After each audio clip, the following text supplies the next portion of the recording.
Hello, my name is Belen Polanco, and I am part of the staff at Early College Academy in Spring ISD. Our school has been AVID certified for 2 years. AVID stands for Advancement via Individual Determination. And in the beginning of the school year, as well as at the end, there is a rubric that has to be accomplished, and we have to get an X amount of points in order for the school to continue to be a certified campus. And we have to be able to give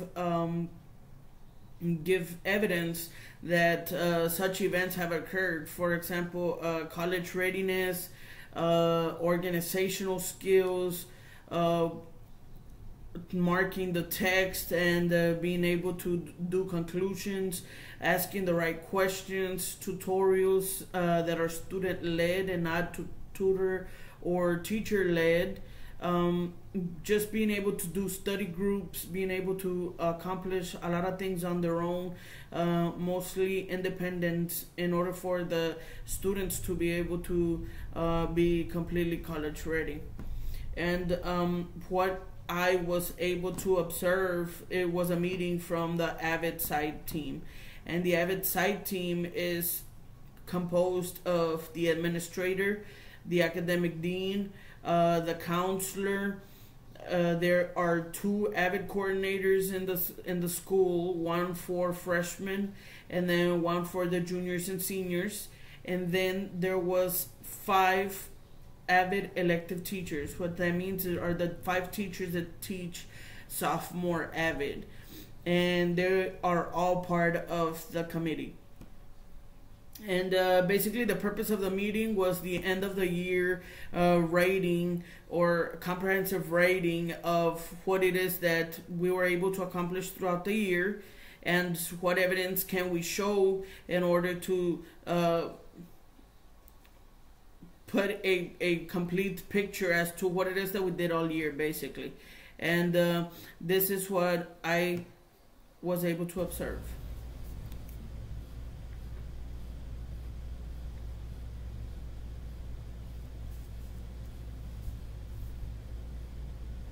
One thing that we can put for our strengths that I don't see in here is just the access our students have to rigorous courses, especially, the freshmen taking the AP Human Geography. That's something that was new this year. Maybe just something about the courses that our students have, just between AP classes and dual credit courses. I see that was one of the number 6. That was, I don't know if that's something we want to put in there, but That's super opposite. Yeah, that's super. Well, Super, and super. both 2 and 3 say that, like the AVID elective teachers, they chose to participate. Yeah, that's easy. It's a form that you just do, and they sign, I volunteered, and we're done. Okay. That makes it easy for Okay. us. Yeah, that's an easy one.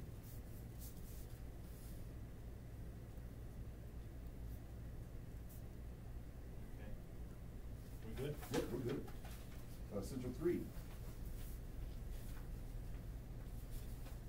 School must be committed to full implementation of AVID.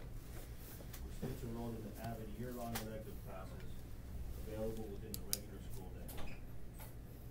So,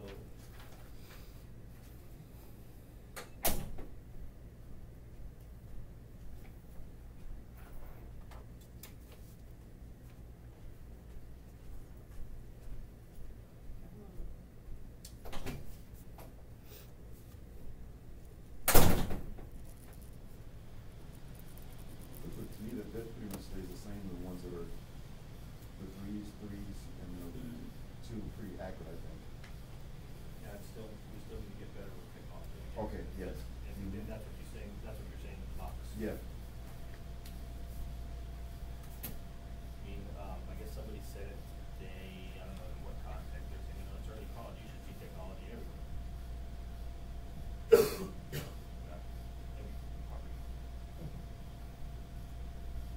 So any changes to those boxes, or leave the same?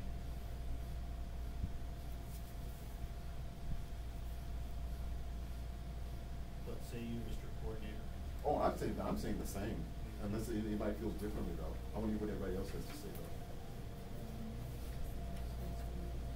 But how is this technology? Is there something that we can do? Well, on the very last one, number 4, it says avid students, independently in all academic core classes demonstrate skills for accessing digital information from multiple sources efficiently and evaluating that information critically and competently. And, Since we are on that, so that's right. yeah, yeah. And that is definitely an area.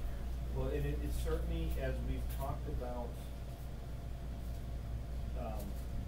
getting more access to students to the Lone Star Library and librarians, maybe Avid would be a class that we can go to, take the Avid 1 kids, on field trips to the library, take them to the library and have them start learning about how to access, Well, the databases. librarians have a presentation too that we could bring to our campus for all of the classes.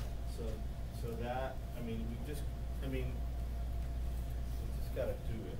So, I think that would be a great thing to add. If we need to add anything, Sydney, Okay. that would be. And then, like, because I wasn't here last year, what is normally done, like during freshman orientation with like Edmodo and accessing, like Google Drive and things like that? Is there a section during, freshman orientation?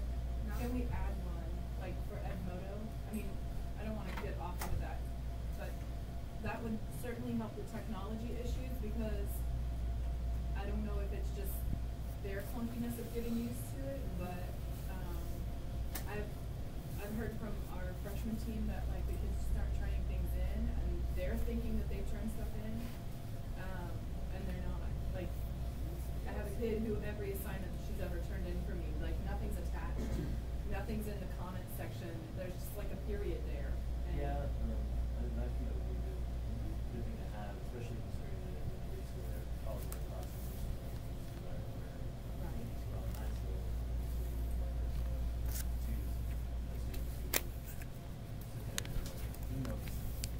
Right. but I turned it in, that's right there, the drop box. Like my email. Right. Very careful, and I always make sure to email them back if I do get something. Right. How many people are, who's, I know I'm using Google Classroom. That'd be a great question. I would bet you. Google Classroom is good. So, we got the presentation on it. Yeah. But I can use Oh, yeah. I'm on top of starting that. to finally get really familiar with like what Edmodo can do, but it would be nice to Really, also know that. the only reason I like it is part of it is Google Drive components, because it allows you to do some things, Google Drive, and that's one thing that we encourage with the program is just saving your stuff so you don't lose it. Right. Well, how would we incorporate, so, the site team can make a recommendation to administration, i.e. us, right? That we try and do something like that during orientation. So orientation's already chock full of stuff, and we need to add in more TSI readiness first aid guidance. That's first aid guidance that we need to do for TSI readiness.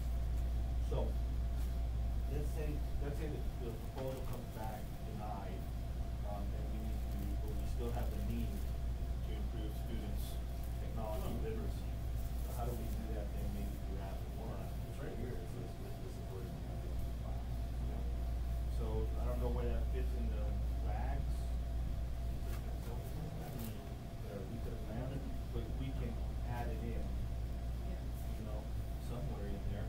The other thing is just long term, the district will eventually, end up getting a new learning, they wanna get a standard platform, learning management system, such as D2L or Blackboard or whatever. They wanna eventually go to a standardized one that all students will use at the high school level. We're not there yet, here. So whatever we decide, we need to get the teachers proficient enough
part you said before, training for students and teachers, what do you say before? And I think, what you said myself? Yes, sir. Incorporate learning management system training for Okay. students and teachers. Great. So, essential number 4, that is, evidence of rigor.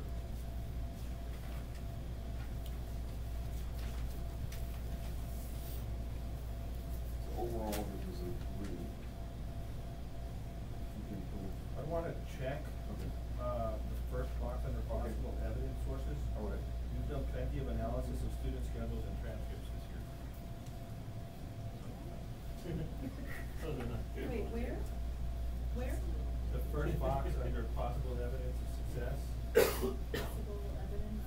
you see it? Analysis of There's a student checkbox. schedules, And it transcripts. says analyzes Mhm. and analysis. Analysis. Sorry, Well- of student schedules and transcripts? Yep. Okay. Oh, and college entrance prep exams, there've been many going on.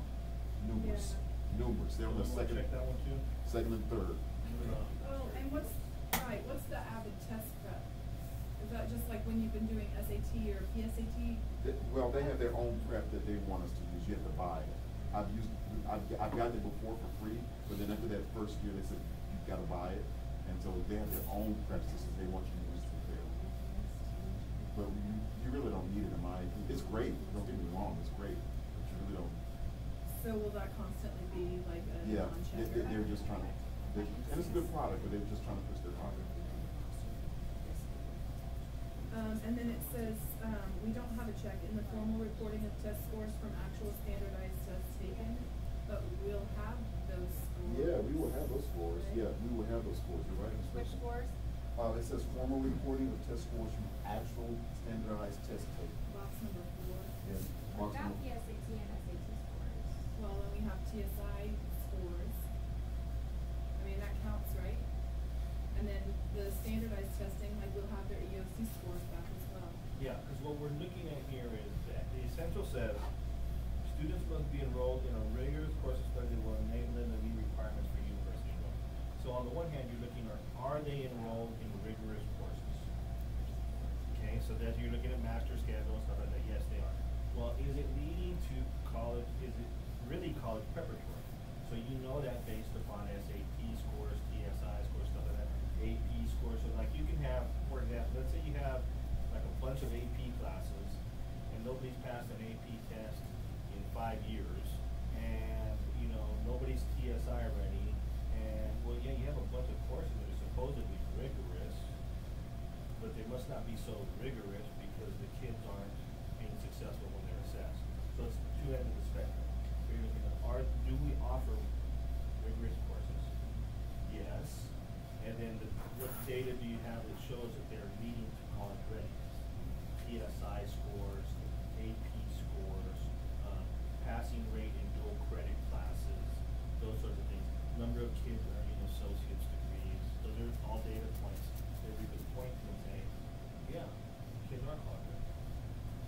Actually, it only says formal reporting, even if they are not being successful in those courses, and they're taking those courses, when the SAT scores don't score high, they're doing technically.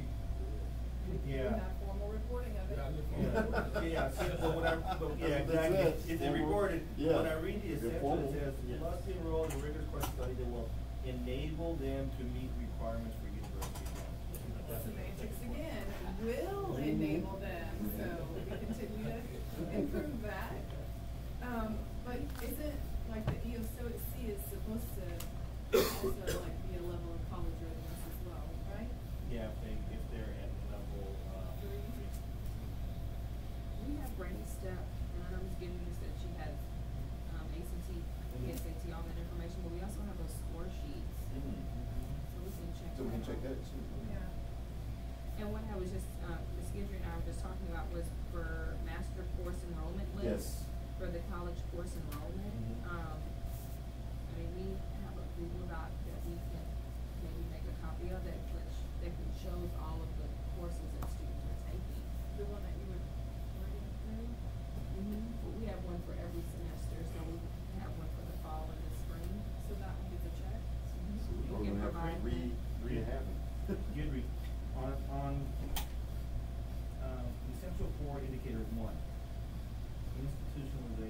at least 85% of applicants should be graded C or better. On the previous formal grading period report card, you can teach their core academic work. I think it would be Jennifer, I'd like for Jennifer to answer that question for us. It'd be, you know, she can get us the information, but have her analyze it. Show her what to analyze, she's pretty sharp. And it'll give her a piece to start looking at. How many, what percentage of kids are getting C's or better in all their classes?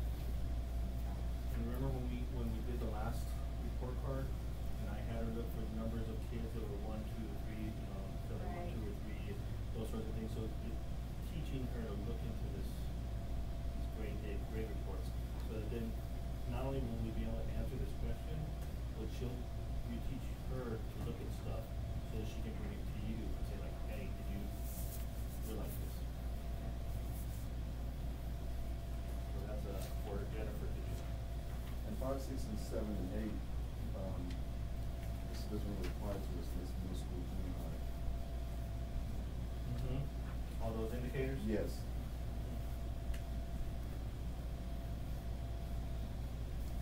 Is there anything else we need to put in those boxes?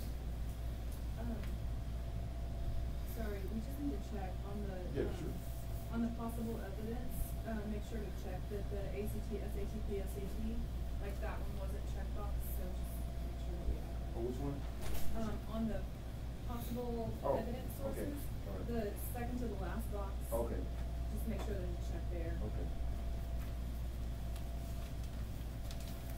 Any potential questions?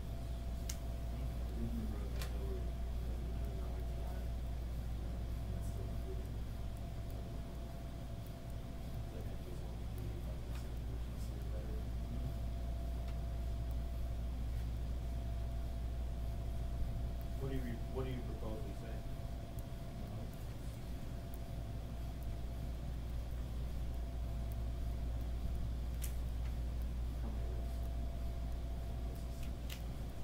My own side of the, I'll check out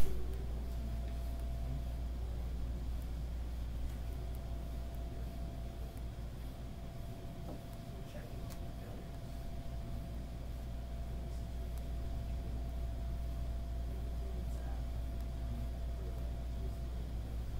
So do you wanna list what we're doing and waiting to see, we're doing the following, taking the following actions in hopes of getting to the 85%? Is that what you're?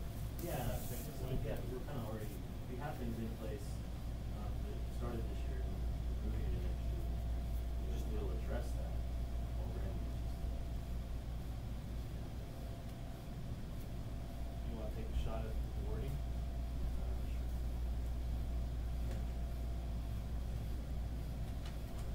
Okay. We're gonna take a shot at the wording on that one.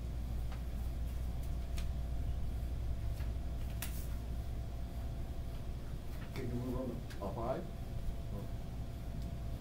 we, Oh, yeah, go ahead.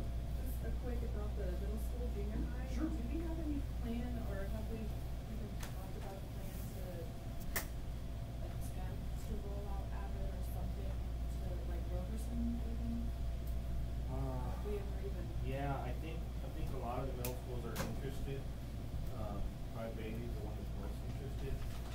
Aziz, I don't know his name, the new middle school associate superintendent, Dr. Aziz or Aziz, I'm not sure what his name is, but it's probably Aziz. Not like Z, but AZ. AZ is, he comes from the background, he's a big believer in that, so we'll see. I mean, they're just, I don't know, and they just hired somebody new, Daniel Lopez, who's supposed to, that Avid might be part of his, Background? well, is that part of his assignment? Okay. And so, hopefully we can, but, I think people are in favor in general of doing that, but it's not a high priority.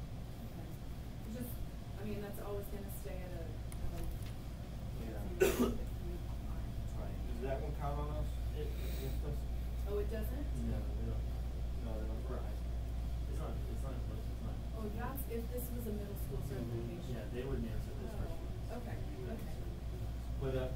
But your point is still taken, it would be nice if we could do that, not only for us, but for every high school. It would be nice if middle school students were coming with better organizational skills, better study skills, better time management skills, ability to take notes, you know, a little bit more critical thinking. Nice. So subject number 5, this is when we get into the classroom, in terms of the organization. Instructional strategies are part of the AVID elective class to develop students' organizational skills that promote academic self-management. As you can see, we have our binder group, classroom observations of teachers, tutors, and students using organizational strategies. That's the one you did check off. But I have video. Did you have video? Mhm. Okay. The organizational strategies of when we've been organizing, when we've been doing things like Oh, that. you do, good. Honestly, when Copeland and I walked around, we saw really good AVID 1 binders. AVID 2 binders were far from good. I'm doing all I can. No, when you got, I mean, it's AVID 1, AVID 2, just maybe the day, maybe the kids that we looked at, I mean, it's really, I don't feel experience is terribly consistent. Yes. So I have like amazing binders, like people keep them up all the time, they're like perfect every single time we look at them, and people are like, And I may be, and I may be weak in binders because I'm concentrating on the ACT, the SAT, the essays. well, and- let's look at 1 and 2. Yeah. AVID 1 and 2. Okay. And I'm not saying anything about any. Oh, no, I'm okay with it, anybody because I may be else. weak. I'm not talking about any person, Okay.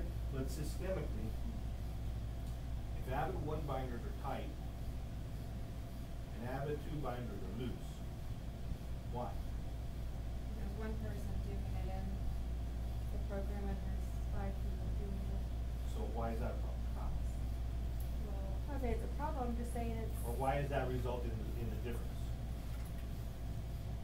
Is that really the root cause? Just water? I'm not being a knucklehead, I'm just No, I know pushing what back. you're saying, but I mean, if one person's doing it and they've done it tight, they do it tight across the board, it's. I So think what are you it's a- saying about 5? Keep going. What are you saying then? Oh, I don't know, I was just answering the question. Yeah, no, I'm asking you another question. So why is 1 better than, is 1 necessarily better than 5? Or why is 5 different than 1? Because then you get variation in what people are doing, you have the same concept, but it's just like English 1, you have 5 people teaching English 1. Should But I, it, should? I mean, it shouldn't, it just needs to be a little bit tighter. So the adherence to the standard, because there's a standard still, right, of what that binder's supposed to look like, am I right? Mhm. There's that binder's supposed to look a certain way regardless of whether it's 15 people teaching it Right. or 1 person teaching it. So if there's 5 people teaching it and there's a level of inconsistency, I don't know if it's because of I know that the numbers may contribute to it, but they're not the root cause. So what's the root cause? Why is? well, depends on how you want to approach it, but historically, I know historically the 9th graders last year, this year, were weaker. We eliminated, or we made changes to the system in order to make the 9th graders stronger, but those 10th graders are still, those have gaps in how consistently they need to beyond that, there's a certain amount of failed kids. And Right. and most of my, I don't know off the head, but in my class, the people who have, who consistently get bad grades in binders,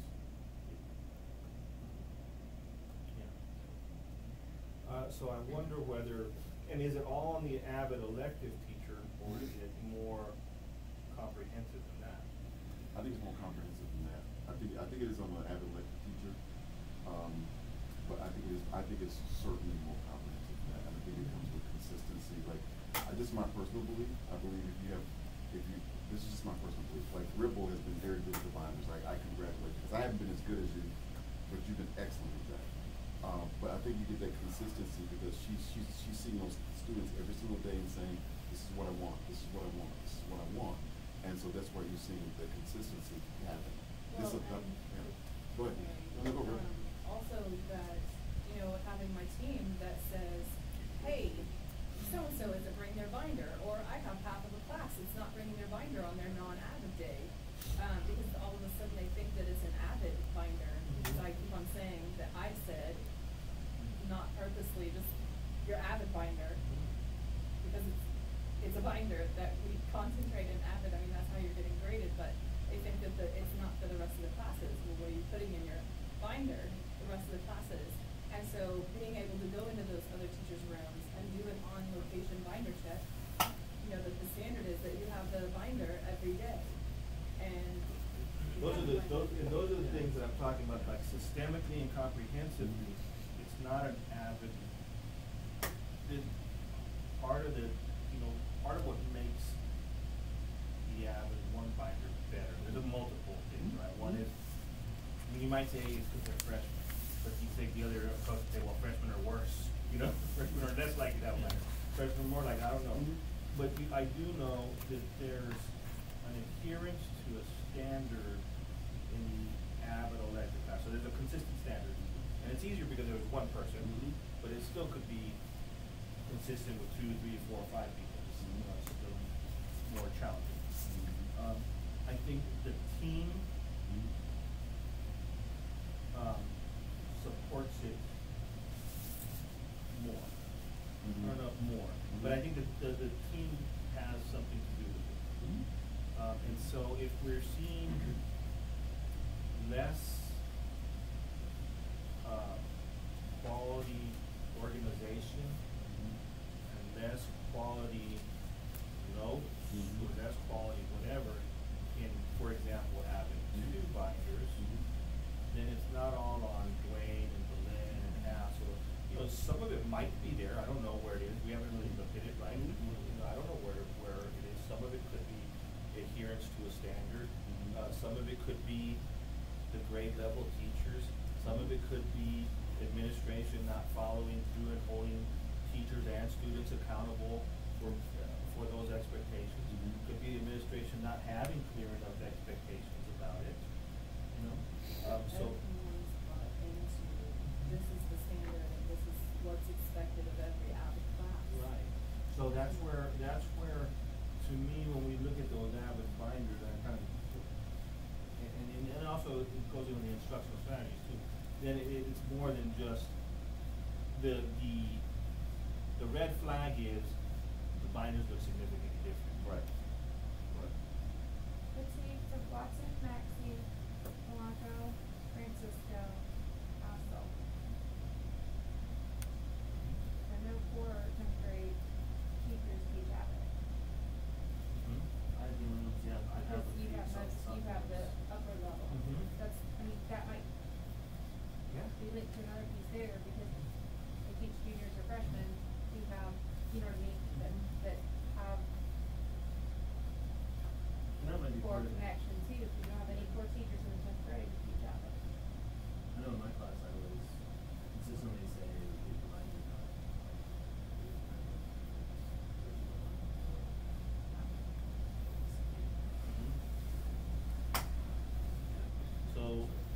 So going back to Chris, what you're saying, that's a data point, so what does that mean?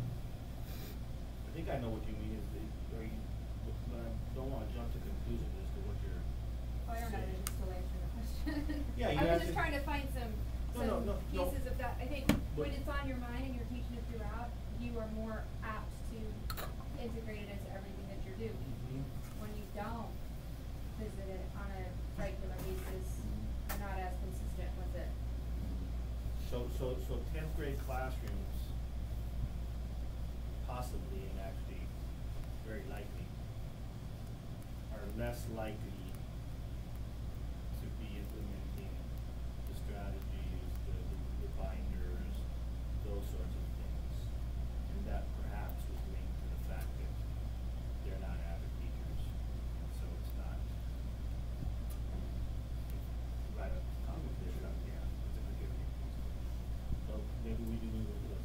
it's good to have that conversation, because we have to have, if we believe that those ideas are good, the note-taking, all the organizational strategies, if we believe that writing, inquiry, collaboration, and reading are good, and if we believe that Rabbit does a good job of providing PD for it and strategies, then we need to, be more clear about the expectations on my end and the site teams, and be more forceful in our accountability, and provide more support so the teachers can do it. So I think get us back on track. We've got on a soapbox there, Mr. Rushing. Yeah, I got on a soapbox, man. I'm sorry. No problem. but definitely good information. I mean, and this is definitely a place for us to go. Definitely. It's 5's a week, right? Yeah, 5 is week. 5 is week. But when I'm looking at 5, it's because of course, it's because of the blank ones. It says classroom observations of teachers, students using organizational strategies. The next one says Cornell notes demonstrating increase of organized thought. Now I know I can vouch for myself. I've got a lot of Cornell notes. That's what I've been good with that. And I know I'm super weak in that. Yeah. Well, I think that's really back to the, you don't know, I mean, you can use it in Avid, that's great, but if you don't know how to use it in math, that's what it's gotta be. The students are reporting that in advice. So if the teacher's not using it, as a student, I know myself, I wouldn't use it. Of course. Yeah. Why would I take notes in a class and then go home and spend another hours? Yeah. Being listened to tell the whole looking at I agree. They can take care of that right there. Well, I agree with Mr. Watson.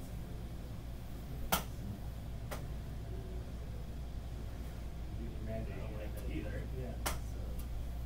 I certainly agree with Mr. Watson, but can we check that off? I mean, it doesn't say school-wide. Cornell demonstrating increased organized thought. And then we're going to school-wide later on. I mean, it doesn't say school. It doesn't say school-wide. And if this is the first year that you've really seen them, then we have room for improvement from the freshmen.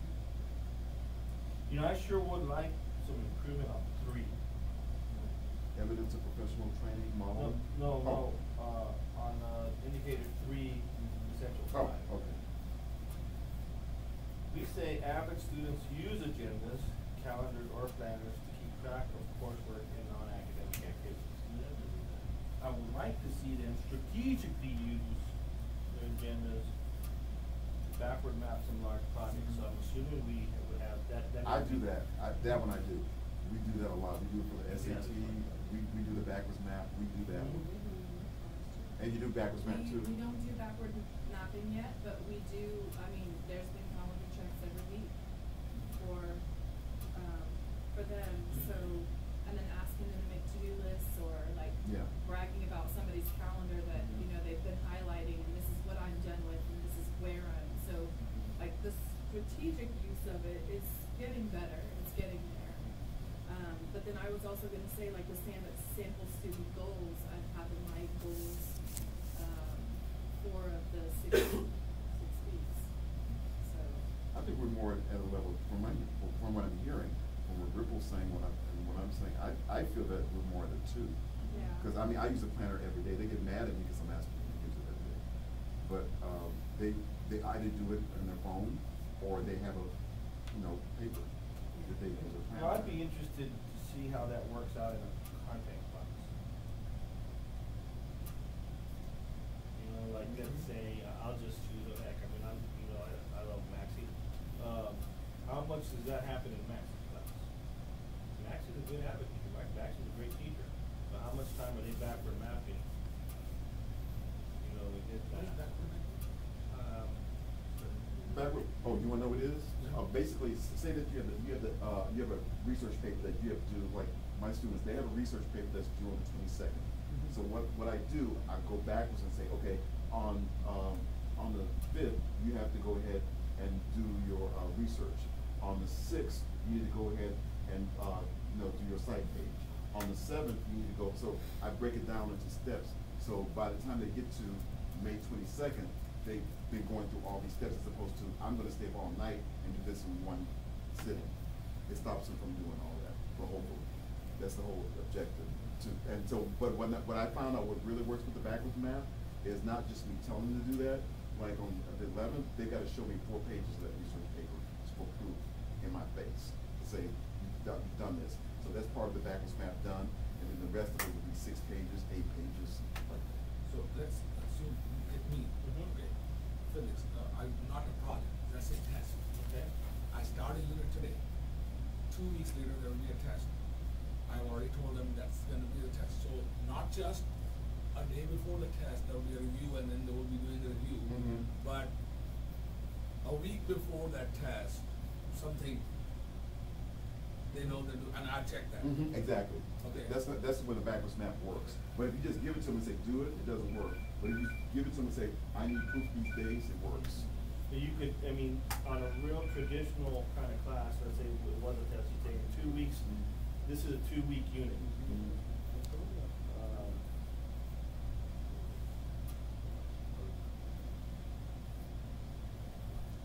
So no problem. So on a traditional class, let's say it's a 2 weeks from now, you're going to have a test, and it's going to be over this stuff. Now in a week, we're going to have a quiz, and it's going to be over this piece. So you're giving them this. On this 3 days before the test, you should be reviewing your notes, blah blah blah blah blah. So you're kind of giving them just some benchmark. You're letting them see, but it really more applies. I mean, it helps with that. But in this case, it says have a student do calendars to backward map large projects. Okay, so that means you have to have a project. But it also has create to-do lists and prioritize tasks to promote academic self-management. So you could, for example, in physics, you're going to have them read through a pre-lab, and you can say, okay, list the steps that you're going to take. List them, so you can create a checklist. That could be their pre-lab assignment. So I'm going to get 2 50 milliliter beakers. I'm going to fill beaker 1 with 20 milliliters of sulfuric acid. I'm going to so you can kind of have them create a checklist that then you would go around and you can check to see, like, are they doing those things? For English, it would be different because, like, if you're having them write a research paper, the checklist is going to be different. It's going to be, decide, your topic, Yeah, topic thesis statement. your bib, your research, your first draft, second draft, third draft, those sort of. Which I realized as we went through this, I looked at this last year and said, I need to do this in version 1, version 2. By the time we got to dang it was in my head, and I was like, oh, this is, I remember this, I remember this, said the content class, and I was like, oh. But I know in Avid 2 we haven't done the to-do lists and that prioritizing, so we would have to So that's kind of like, as I look through what happens to kids in general is they let stuff get on top of them before they, and it's too late, and then they get overwhelmed and they screw it up. That's a biggie. It's a biggie. It's a biggie. Well, and that backwards mapping would be something good to add to, like the first couple weeks of school next year to really hit, for teachers, like when teachers report, that would be one of the things that we teach. As you can see, it is a pretty lengthy process. It has 11 standards that we have to be able to discuss and try to identify in what section, in what level do we fall in. If it is one, it's that it hasn't really been accomplished at all, that we haven't even touched it. 2 is that we're semi-complying with the not the incentive, but the actual element. And then if you get 3 points, that means that it is 100% established in the school as something that we regularly do.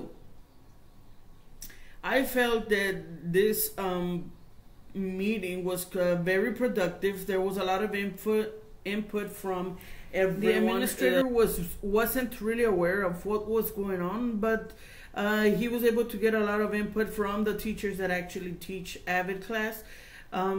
There were some instances in which they kind of detoured from the focus of the meeting, but then there was always somebody who brought it back to let's keep on track. But that usually happens with teachers. As well, I was able to see that we have a lot of improvement to do, not in the meeting itself, but in the actual being able to be an AVID dedicated campus. We still have a lot to learn and a lot to do, but that also comes with the experience of an open campus, being open for a long time, and this is our 4th year, so this is the first time that we have graduating seniors and all of the mess that comes around with graduation and getting everybody to actually be at the place to where they can graduate. I think that in order for this meeting to be better, it would have been appropriate to have teachers that are not AVID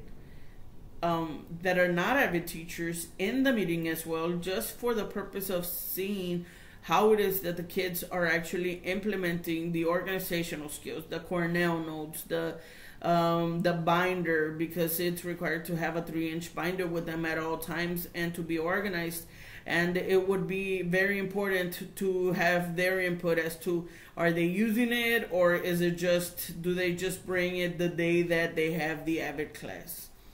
I believe that it was a good observation, it was a good meeting, and that there was a lot of insight into what it is I have to look for in my own classroom, as to so that I can come back and tell them, yes, they are actually going through with the whole AVID situation, or no, they don't care for writing questions on the side of their notes and making a summary at the end, or marking their text, highlighting, and circling vocab words.